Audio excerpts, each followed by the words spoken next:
వి gold trusted gold buyers. మీరు తాకట్టు పెట్టిన బంగారాన్ని విడిపించి ఈ రోజు ఉన్న మార్కెట్ ధరకు కొనబడును.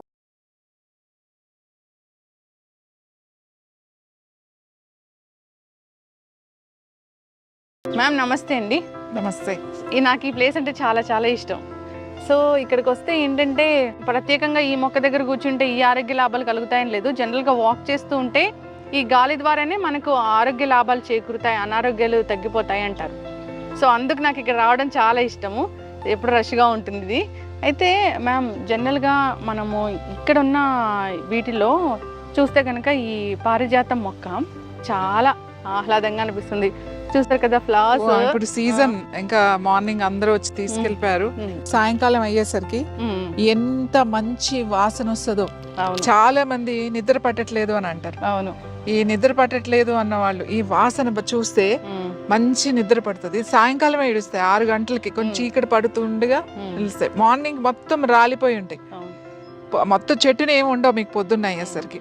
ఈ పువ్వు కూడా మెడిసినల్ గా ఉపయోగపడుతుంది మీకు. ఎలా అంటే ఎవరికైతే నిద్ర రావట్లేదు వాళ్ళకి ఈ ఫ్లవర్స్ ఆ వాసన చూస్తే మంచిగా అలా పెట్టుకుని స్మెల్ చూడడం మొదలు పెట్టాలి. ఒక 4-5 సార్లు అలా చూసిన తర్వాత కొంచెం బ్రీతింగ్ చేస్తే నిద్ర కూడా చాలా బాగా పడుతుంది. అలాగే ముఖ్యంగా ఆకులు, పారిజాతం చెట్టు ఆకులు ఉన్నాయి కదా, ఈ ఆకులు వర్షాకాలం చక్కగా బాగుంటుంది. కొంచెం రఫ్ గా ఉంటుంది ఆకు, ఇట్లా గరుగ్గా ఉంటుంది. ఇట్లా పెడితే మరీ ముదిరిపోయింది కాకుండా మరీ లేతది కాకుండా ఇలాంటి ఆకు గనక తీసుకుని, ఇవి బాగా నొప్పులు ఉన్న వాళ్ళకి, ఇప్పుడు చూడండి చాలా మందికి వైరల్ ఫీవర్స్ వస్తున్నాయి. చికున్ గున్యా అని, డెంగ్యూ అని, ఏదైనా సరే జాయింట్స్ మీద చూపిస్తుంది వైరస్. సో అన్ని జాయింట్లు పెయిన్స్ రావడం, ఫీవర్ తగ్గిపోతుంది, ఇన్ఫెక్షన్ తగ్గిపోతుంది, కానీ చాలా మందికి ఈ నొప్పులు తగ్గట్లేదు. సో ఆ నొప్పులకి పారిజాతం చాలా బాగా ఉపయోగపడుతుంది. ఏం లేదు, పారిజాతం చెట్లు ఇట్లాంటి మరీ లేతవి కాదు, మరీ ముదురు ఆకు కాకుండా ఇట్లాంటి ఆకు ఒకటి, 2 ఆకులు, ఈ సైజ్ అయితే 2 ఆకులు చాలు. చిన్న సైజు బాగా చిన్నగా ఉన్నాయి ఈ సైజ్ అయితే 3 ఆకులు. ఇది కడిగేసుకుని జస్ట్ ఇలా ముక్కలు కింద చేసి, ఈ ముక్కలు 1 కప్పు నీళ్ళల్లో వేసేసి ఒక 2-3 నిమిషాలు మరగాలి. 3 నిమిషాలు మరిగిన తర్వాత ఆ మూత పెట్టేసి 1 నిమిషం అలా వదిలేసి వడపోసుకొని ప్రొద్దున్నే పరగడుపున ఖాళీ కడుపుతో కనుక పొద్దున్నే, అది ఏం కలపకూడదు అందులో, హనీ వేరే నిమ్మకాయ అలాంటివి కలపకూడదు. ఓన్లీ వాటర్, టీ లాగా, జస్ట్ మనం హెర్బల్ టీ మాట. ఇది టీ లాగా కనుక తీసుకుంటే పెయిన్స్ చాలా బాగా తగ్గుతాయి. అలాగే చాలా మందికి మోకాళ్ళ నొప్పులు ఉంటాయి. మోకాళ్ళ నొప్పులు ఉన్న వాళ్ళకి కూడా ఇది చాలా బాగా పనిచేస్తుంది. అలాగే నడుము నొప్పి ఉన్న వాళ్ళకి, నెక్ పెయిన్, బాడీలో ఏ పెయిన్ ఉన్నా సరే ఈ టీ బాగా పనిచేస్తుంది. ఇది ఎక్కువ ఉందనుకోండి 2 సార్లు తాగండి. అంటే ప్రొద్దున తాగొచ్చు, సాయంకాలం తాగొచ్చు. ఎక్కువ ఉన్నప్పుడు, మామూలుగా అయితే 1 సారి తాగండి. ఈ ఫీవర్స్ వచ్చినప్పుడు పర్టికులర్గా మనకి జాయింట్ పెయిన్స్తో స్టార్ట్ అవుతుంది ఫీవర్. వైరల్ ఫీవర్ ఒక్కొక్కరికి ఒక్కొక్కలాగా ఉంటుంది. ఒక్కొక్కరు హెడ్ ఏక్తో, ఒక్కొక్కరికేమో ఈ చిన్న జాయింట్స్ కూడా చాలా నొప్పిగా ఉంటుంది. ఈ ఫీవర్ కన్నా కూడా ఈ నొప్పులు భరించలేము. సో అలాంటప్పుడు ఇది టీ కొంచెం మార్నింగ్ ఒకసారి లైట్గా, టీ ఏమి ఉండదు, ఇది ఏం గ్రైండ్ చేయొద్దు. గ్రైండ్ చేసి మనం రసం వేసి మరగబెడితే అది కషాయం అయిపోతుంది. ఇది టీ అనే అంటాం, ఎందుకంటే 3 to 4 minutes మాత్రమే ఇట్లా ఇలా వేసి మరగబెడతాం కాబట్టి దాన్ని హెర్బల్ టీ అనే అంటాం, పారిజాతం టీ. సో ఇది 2-3 సార్లు మీరు తాగుతూ ఉంటే ఆ పెయిన్స్ బాగా తగ్గుతాయి, ఆ స్వెల్లింగ్స్ అవన్నీ కూడా బాగా తగ్గుతాయి. తర్వాత ఇంకా ఈ పారిజాతం నొప్పులకి బాగా ఉపయోగపడుతుంది. ముఖ్యంగా వైరల్ ఫీవర్స్ కూడా, పెయిన్స్ తో వచ్చే ఫీవర్ అంటే జ్వరం రకరకాలుగా వస్తుంది.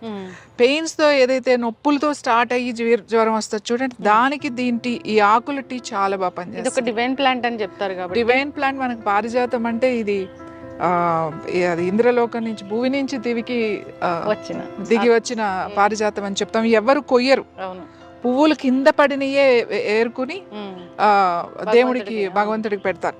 చాలా మంది ఏం చేస్తారంటే, ఇక్కడ కూడా ఒక ఆవిడ వస్తారు, రోజు తీసుకెళ్తారు. సాయంకాలం అటు ఏదన్నా ఒక చిన్న పేపర్ టవల్ వేసేస్తారు. పొద్దున్న వస్తారు ఆవిడ, దాని మీద పువ్వులన్నీ రాలిపోయి ఉంటాయి కదా, అంటే కింద పడిని ఆవిడకి ఇది మాట. అందుకని ఆ క్లాత్ లో తీసుకుని ఆవిడ పూజకి పెడతారు ఈ పువ్వులు. ఒక్కొక్కళ్ళు ఒక్కొక్కలాగా. పువ్వులు కూడా చాలా చాలా మంచిది. ఈ ఫ్లవర్స్ కూడా టీ తాగొచ్చు. ఈ ఫ్లవర్స్ ఏవైతే ఉన్నాయో జస్ట్ ఒక 5 చిన్నవి, ఒక 4-5 ఇవి చూడడానికి చాలా అందంగా ఉంటాయి కానీ మన చేతిలోనే వాడిపోతాయి. చూడండి మీ చేతిలోనే దాని ఇది పోయింది, ఎందుకంటే మన హీట్ కి చాలా డెలికేట్ ఈ ఫ్లవర్, చాలా డెలికేట్. చూడండి అప్పుడే ఎట్లా అయిపోయింది.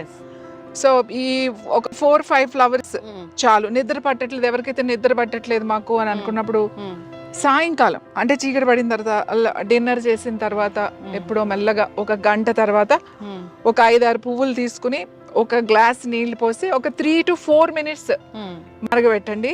తర్వాత స్టవ్ ఆఫ్ చేసేసి దాని మీద ఒక ప్లేట్ పెట్టేసేయండి. పెట్టేసి 1 నిమిషం అలా వదలండి. కొద్దిగా వామ్ ఉండాలి, మరి చల్లగా అయిన తర్వాత తాగకూడదు. కొంచెం వేడిగా ఉండగానే, కొద్దిగా వేడిగా ఉండగానే తాగాలి. నేను ఇక్కడ ఏంటంటే స్ట్రెస్ తగ్గుద్ది, రిలాక్స్ అవుతారు, చాలా రిలాక్స్ అవుతారు దీంతో. ఇది పెయిన్స్ బాగా తగ్గిస్తుంది, పెయిన్స్ తో వచ్చే ఫీవర్ ని తగ్గిస్తుంది. ఆ ఫ్లవర్స్ తో టీ తాగితే మనకి రిలాక్సింగ్, స్ట్రెస్ బాగా తగ్గుతుంది, నిద్ర బాగా పడుతుంది. అయితే ఇది చాలా పెద్ద, అంటే చాలా ఏజ్ ఎక్కువ ఉన్న చెట్టు కదా మ్యామ్? ఇది చాలా పెద్ద చెట్టు అండి. చిన్న చెట్లు కూడా ఉన్నాయి మనకు అక్కడ, అవి చిన్న చిన్నవి. ఇది చాలా ఇయర్స్ నుంచి ఉంది కాబట్టి చాలా పెద్దది. చాలా మంది పారిజాతం అంటే ఇది అని వెళ్ళిపోతూ ఉంటారు దీన్ని చూసి, బట్ ఇది కూడా పారిజాతం చెట్టు. ఇంకా మేము మన వర్షాలు వచ్చి అంత ఇది అయిపోయిందండి, లేకపోతే ఇంకా పెద్దగా ఉండేది. మళ్ళీ పెంచుకోవచ్చు, కుండీలో కూడా పెంచుకోవచ్చు. మామూలుగా ఇంత కుండీలో పెడితే చక్కగా పెరుగుతుంది. ఈ లీవ్స్ తోని మనం ఒక కషాయం లాగా తయారు చేసి తీసుకుంటే కనుక అన్ని రకాల మందికి ఎప్పుడు ఏదో ఒక నొప్పి అంటూ కంప్లైంట్ చేస్తూ ఉంటారు. వాళ్ళు ఒక కుండీలో చక్కగా ఈ మొక్కలు పెట్టేసుకుని కుండీలో పెంచుకోవచ్చు కదా. ఇప్పుడు బ్యాగ్స్ లో కూడా, గన్నీ బ్యాగ్స్ ఇవి ఉంటాయి కదా, గోనె సంచుల్లో కూడా, కవర్స్ లో కూడా పెంచుతున్నారు. అలా ఈ మొక్క పెంచుకుంటే వాళ్ళు ఏంటంటే రెగ్యులర్ గా తీసుకుంటా ఉంటే చాలా బాగా పనిచేస్తుంది. ఖచ్చితంగా మ్యామ్, చాలా చక్కగా చెప్పారు. నిజంగా పారిజాత మొక్క అంటే అది ఒక దేవుడి ప్లాంట్ అని చెప్తారు. నిజంగానే దివి నుంచి భూమికి దిగి వచ్చింది ఆ ప్లాంట్. ఇన్ని రకాల ఆరోగ్య లాభాలు ఉన్నాయి కాబట్టి ప్రతి దేవాలయంలో కూడా ఇది ఉంటుంది. సో మన పెద్దలు ఏదైనా చెప్పారు ఈ మొక్కను పూజించాలి అంటే దాని వెనక సైంటిఫిక్ రీజన్ ఖచ్చితంగా ఉంటుంది. మీరు దాని గురించి చాలా చక్కగా చెప్పారు. అందరూ కూడా ఇలాంటి ప్లాంట్స్ని పెంచుకోవాలని కోరుకున్నాము. సో ఈ ఫ్లవర్స్ అయితే ఇది సీజన్ కాబట్టి ఈ సీజన్ లోనే వస్తాయి. అంటే వర్షాకాలం చాలా బాగా వస్తాయి, సమ్మర్ లో కూడా వస్తాయి. వర్షాకాలం 12 రోజులు బాగా వస్తాయి, సమ్మర్ కూడా వస్తాయి, అన్ని సీజన్ లోనూ ఉంటాయి. ఇప్పుడు ఎక్కువ ఉంటాయి. ఇంపార్టెంట్ అయిన విషయం ఏంటంటే ఇది ఆడవాళ్ళకి చాలా బాగా పనిచేస్తుంది. అంటే ఆ లేడీస్ కి చాలా మందికి స్ట్రెస్ తో థైరాయిడ్ వస్తుంది. అంటే ఆడవాళ్ళకి ఎట్లా అంటే లోపల వాళ్ళకి ఏదన్నా కూడా లోపల పెట్టుకుని పైకి మనం మాట్లాడుతుంటే ఎక్స్ప్రెస్ చేయరు. ఎవరైతే అంటే అందరూ అలా ఉండరు, కొంతమంది చేస్తారు, కొంతమంది ఎక్స్ప్రెస్ చేయలేరు అనమాట. అన్ని విషయాలు లోపలే పెట్టుకుని లోపలే బాధపడుతూ అది వాళ్ళ హెల్త్ మీదకి వస్తుంది. అలాంటి వాళ్ళకి పారిజాతం టీ చాలా మంచిది. అలాగే ఈ పారిజాతం చెట్టు కింద కూర్చుని ఊరికి అలా కళ్ళు మూసుకొని కూర్చుని కాసేపు ఒక 5 నిమిషాల నుంచి 10 నిమిషాలు, చాలా ఎక్కువసేపు అక్కర్లేదు, అలా కూర్చుని ప్రశాంతంగా అలా కూర్చుంటే చాలా రిలాక్స్ అవుతుంది, స్ట్రెస్ బాగా తగ్గుతుంది. మీ థైరాయిడ్ గ్లాండ్ మీద ఎక్కువ ప్రెషర్ పడకుండా రిలాక్స్ అవ్వచ్చు. ఇది ఇంట్లో ఉంటే చాలా మంచిది. ఎక్కడైనా మనకి ఇలా ఉన్నప్పుడు సాధారణంగా మనకి ఇదివరకు అయితే ఈ చెట్లు గుళ్ళో ఉండే ఎక్కువ, అలాగే ఇంట్లో పెంచుకునేవాళ్ళు ఇవన్నీ. సో కూర్చుంటే కూడా దీని మీద గాలి కూడా మనకి ఆ చెట్టు మీద కింద కూర్చుంటే కూడా మనకి ఆ రిజల్ట్ వస్తుంది. ఖచ్చితంగా మ్యామ్, చాలా చక్కగా చెప్పారు. సో మెడిసినల్ ప్రాపర్టీస్ అవి మనకి ఎలా ఉపయోగపడతాయి, ఏ అనారోగ్య సమస్యలను తగ్గిస్తాయని చక్కటి ఇన్ఫర్మేషన్ మ్యామ్. ధన్యవాదాలు.